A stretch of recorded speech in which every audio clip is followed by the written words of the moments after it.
क्या आपने कभी सोचा है कि दुनिया के फैसले कौन करता है? हुकूमतें, इदारे या कोई और?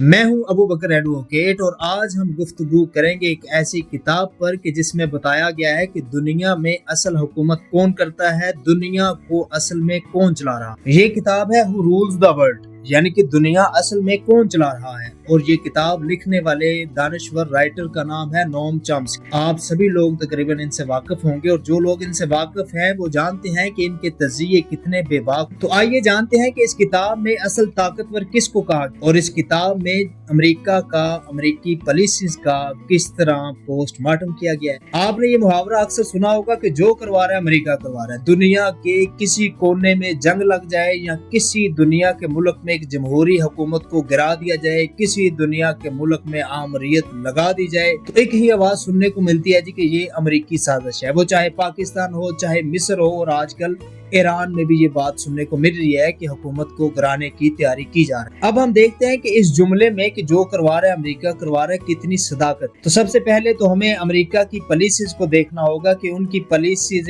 इस्लामिक मशरिक वस्ता को लेके क्या है, उनकी पॉलिसीज यूरोप को लेके क्या है, और उनकी पॉलिसी चाइना को लेके और रशिया को लेकर क्या है। पाकिस्तान में जब भी कोई मजहबी जमात ये कहती है कि हमारे रास्ते में सबसे बड़ी रुकावट अमेरिका है, वो हमें इक्तदार तक नहीं आने दे रहा, उसके जो हवारी है वो हमारा रास्ता रोकने में सबसे बड़ी रुकावट है, तो लोग हंस के वो बात टाल देते हैं। तो आइए मैं आपको बताता हूँ कि ये मुस्कुराने या इस पर तंज करने वाली बात नहीं है। ये अमेरिका का एक वाज़े ऐलान है कि हम किसी भी मुस्लिम कंट्री में किसी भी पॉलिटिकल इस्लाम वाले को आगे नहीं आने देंगे। पब्लिक डॉक्यूमेंट है, उसको आप यूएस फॉरेन पॉलिसी के नाम से गूगल भी कर सकते हैं, आपको अवेलेबल भी होगा, जो ओबामा के दौर में जारी किया गया था। और उसमें वाज़े लिखा गया था कि हम किसी भी इस्लामी मुल्क में पॉलिटिकल इस्लाम वालों को आगे नहीं आना। अब अगला सवाल ये था कि जहां पॉलिटिकल इस्लाम वाले, जहां इस्लामी निजाम वाले आगे आए, वहां अमेरिका ने किस तरह उनको निशाने इबरत बनाया। हालांकि अमेरिका पूरी दुनिया में ये दावे करता है कि हम जहां भी जंग करते हैं वहां जमहूरियत के लिए करते हैं, कि जमहूरियत जिंदा रहे और जमहूरियत ही उस कंट्री का निजाम हुकूमत रहे। लेकिन आप देखिए कि जहां जमहूरी तरीके से लोगों ने अपने नुमाइंदे मुंतखब किए, उन नुमाइंदों को सिर्फ इसलिए हटाया गया कि वो अमेरिका की पॉलिसीज के खिलाफ थे। उसकी एक मिसाल, अगर आप तारीख में थोड़ा सा पीछे चले जाएं तो 1953 में, कि जहां ईरान की मुंतखब हुकूमत का अमेरिका और बरतानिया ने मिलकर तख्ता उल्टा और वहां के जो शाह रजा शाह पहलवी थे उसको इक़्तिदार सौंपा गया, क्योंकि रजा शाह पहलवी आजकल उसका बेटा भी उस लाइन में लगा हुआ है कि शायद ईरान में रजीम चेंज हो और मेरी बारी आ जाए, जिस तरह पहले 1953 में आई थी। इसी तरह मिस्र में हुआ, मिस्र में भी इख्वानुल मुस्लिमून का तख्ता उल्टा गया और वहाँ एक जनरल सीसी को, जो उनका टोट था, हुकूमत दी गई। और उस हुकूमत देने का आज फायदा अमेरिका और यूरोप को ये हो रहा है कि मिस्र जो है वो फलस्तीन से ज्यादा इसराइल के साथ स्टैंड कर। देखिए, एक बात याद रखिए कि अमेरिका को आपकी जमहूरियत से या आपकी आमरीत से कोई मसला नहीं है। अमेरिका को मसला सिर्फ अपने इंटरेस्ट से है। अगर तो कोई जमहूरी हुकूमत अमेरिका के इंटरेस्ट के खिलाफ काम कर रही है तो अमेरिका उसको खत्म करने में अपनी एड़ी चोटी का जोर लगाएगा। वो फिर मार्शल लॉ के जरिए हो या किसी भी खूनी रास्ते के जरिए, जिस तरह इराक में किया गया।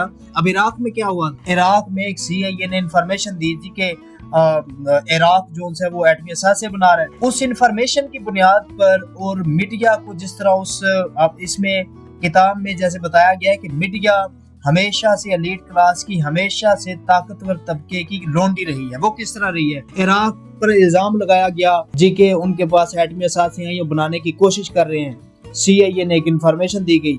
फिर मीडिया ने, इंटरनेशनल मीडिया ने उसमें बड़ा किरदार अदा किया। जिस तरह आजकल हालिया जो इशू हुआ ईरान और इसराइल का, उसमें इंटरनेशनल मीडिया आप देख लें, फॉक्स न्यूज़, BBC न्यूज़ और वॉइस ऑफ अमेरिका या CNN जैसे इदारे देख लें, वो भी यही कह रहे हैं कि ईरान के पास एटमी असासे हैं या वो बनाने की कोशिश कर रहा है। हालांकि ईरान को तो अपनी मईशत के लाले पड़े हुए हैं कि जिस तरह वो अरसा दराज से अमेरिकी पाबंदियों को बर्दाश्त कर रहे हैं। लेकिन बहरहाल मीडिया चूंकि ताकतवर लोगों की हमेशा से लौंडी रही, उस वक्त इराक के मामले में मीडिया ने अवाम की ज़हनसाजी इसी तरह की थी कि अगर इराक को ना रोका गया तो पता नहीं यूरोप की जान को लाले पड़ जाएंगे, खत्म होने के, यूरोप का वजूद खत्म हो सकता है, अमेरिका का वजूद खत्म हो सकता है। तो उसी प्रोपोगंडे के बाद अमेरिका ने वहां इराक में जंग शुरू की और 3 लाख मुसलमानों को शहीद किया गया।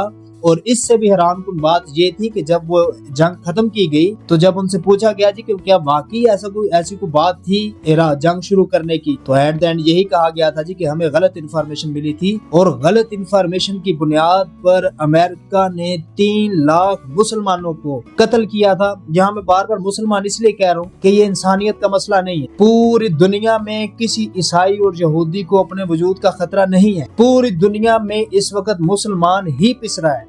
آپ یمن دیکھ لیں، آپ شام دیکھ لیں، آپ ایران دیکھ لیں، آپ عراق دیکھ لیں، آپ فلسطین دیکھ لیں، آپ کو کہیں بھی کوئی انسانیت کا مسئلہ نظر نہیں آئے گا۔ مسئلہ صرف مسلمانوں کا ہے، مسلمانوں کو جانوروں کی طرح کاٹا جا رہا ہے، اور کاٹ وہ رہا ہے اور اس کے آشیرواد کے ذریعے کاٹا جا رہا ہے جو دنیا میں انسانیت کا علمبردار بنا بیٹھا ہے، یعنی کہ امریکہ۔ اور اس سے بھی افسوسناک بات یہ ہوتی ہے کہ کون دہشت گرد ہے اور کون پرامن، یہ طے بھی امریکہ ہی کرتا ہے۔ امریکہ جس کو چاہتا ہے ٹیررسٹ ڈکلیئر کرتا ہے اور پھر دنیا کو پابند بھی کرتا ہے کہ اس کو ٹیررسٹ مانا جائے۔ جیسے ہمارے سامنے وہی پھر مثال ہے کہ فلسطین کی جو حماس ہے اس کو ٹیررسٹ ڈکلیئر کیا گیا۔ وہ کون ہے؟ وہ تو فلسطین میں غزہ میں ایک منتخب، غزہ کی عوام نے الیکشن کے ذریعے حماس کو اپنا نمائندہ منتخب کیا تھا۔ وہ کیسے دہشت گرد ہو سکتا؟ دہشت گرد کون ہے جی؟ بہت سی تنظیمیں ہیں کہ شاید جن کا میں نام بھی لوں تو وہ یہ یوٹیوب کے یا فیس بک کے سٹینڈرڈ کے خلاف ہو، ان سب کو دہشت گرد ڈکلیئر کرنے والا وہ ہے جس نے لاکھوں مسلمانوں کو اب تک شہید کر دیا ہے، اور کوئی اس سے پوچھنے والا نہیں ہے، نہ تو اقوام متحدہ اس سے پوچھتا ہے، نہ انٹرنیشنل کورٹ آف جسٹس پوچھتے ہیں۔ یہ جتنے عالمی ادارے ہیں سب اس کے انڈر ہیں، وہ IMF ہو، وہ انٹرنیشنل کورٹ آف جسٹس ہو، وہ اقوام متحدہ ہو۔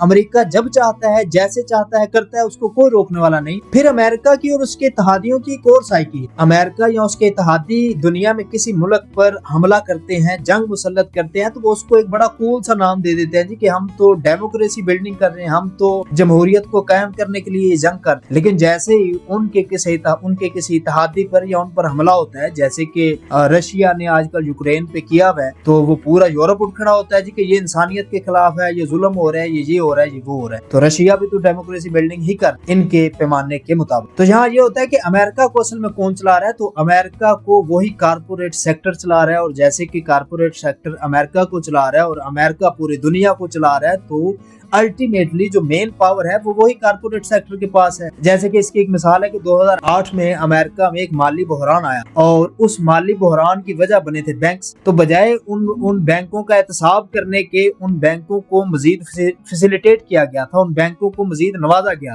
آخر میں چند ایک گزارشات میں یہی کروں گا کہ دیکھیے، امریکہ کو حق اور باطل کا پیمانہ مت بنائیے کہ جس کو امریکہ دہشت گرد کہے آپ کی ڈکشنری میں بھی وہ ٹیررسٹ ہی ہو، بلکہ اس کے الٹ کیجئے کہ امریکہ دنیا میں جس کو دہشت گرد کہہ رہے ہیں وہ درست سمت پہ ہے، اس کی ڈائریکشن بالکل ٹھیک ہے، اور وہ حق کے لیے کھڑا ہے۔ تو عوام جو چاہے کر سکتے۔ نوم چومسکی کی یہ کتاب Who Rules the World ہمیں بتاتی ہے کہ اصل میں دنیا کون چلا رہا ہے، اور اس میں امریکہ کا کیا کردار ہے، اور یورپ کی اور امریکہ کی جو منافقت ہے دنیا کو لے کے، اور ان کے جو پیمانے ہیں کسی کو بھی دہشت گرد ڈکلیئر کرنے اور اپنی مرضی سے دنیا کے کسی بھی ملک میں اپنی دہشت گردی دکھانے کی، اور بہت سی چیزیں اس کتاب میں ہمیں دیکھنے کو ملی۔ امریکہ کی اجارہ داری ختم کرنے کا حل کیا بتایا گیا، یہ کیسے ممکن ہے کہ اس کی اجارہ داری ختم کی جائے؟ تو بلا شبہ عوام، ہمیں اویئر ہونا پڑے گا، ہمیں یہ طے کرنا پڑے گا کہ دنیا میں دہشت گرد کون ہے۔ کیا وہ دہشت گرد ہے کہ جس کو امریکہ اور یورپ ڈکلیئر کریں، یا پھر